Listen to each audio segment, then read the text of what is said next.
अस्सलाम वालेकुम नाजरीन सामीन, मैं हूं अब्दुल गफ़ार। नाजरीन, इमरान रियाज एंकर, उनको रात गए पुलिस ने अरेस्ट किया, उसके बाद अदालत में पेश कर दिया है। और वहाँ अदालत के जो गैलरी है, यानी जैसे ही उनको अदालत से बाहर लाया गया तो बड़ा हजूम था वहाँ। और वहाँ सीनियर एडवोकेट अज़हर सदीक साहब वो मौजूद थे। उनसे जब सवाल किया इस बारे में तो उन्होंने क्या कहा वो आप भी सुने। देखिए, बुनियादी तौर पर आज सारा अपने बहस की है और ये केस डिस्चार्जिंग का बनता है, लेकिन जुडिशल भेजा है उन्होंने।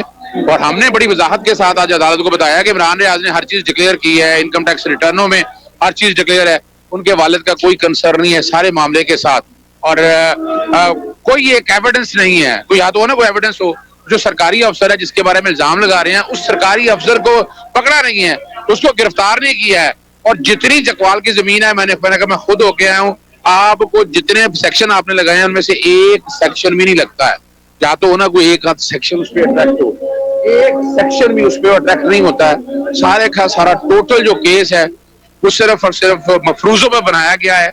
और मकसद सिर्फ इतना है कि मरियम नवाज को खुश आमदीद कहलवाना है कि वजीर आजम आने वाली है, उससे पहले पहले किसी तरह से कोई ना कोई फायदे लेकर बताया जाए, शो किया जा सके।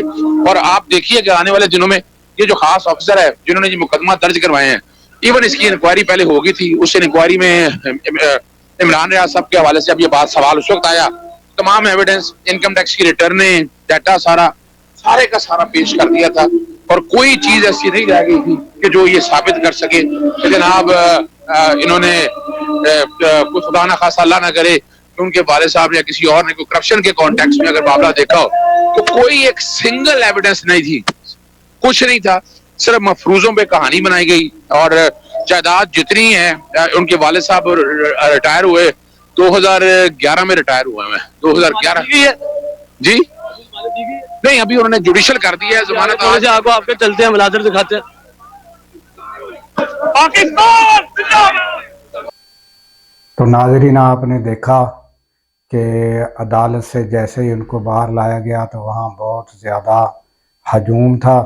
और उसके बाद अज़हर सदीक ने जो गुफ्तगू की वो भी आपने सुनी। इसके साथ ही दीजिए इजाज़त।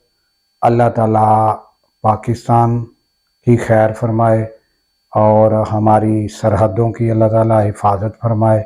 और उसके अलावा जो सरहदों पर हमारे जवान तैनात हैं, अल्लाह ताला उनको शादो आबाद रखे, क्योंकि जब हम सो रहे होते हैं तो वो जाग रहे होते हैं।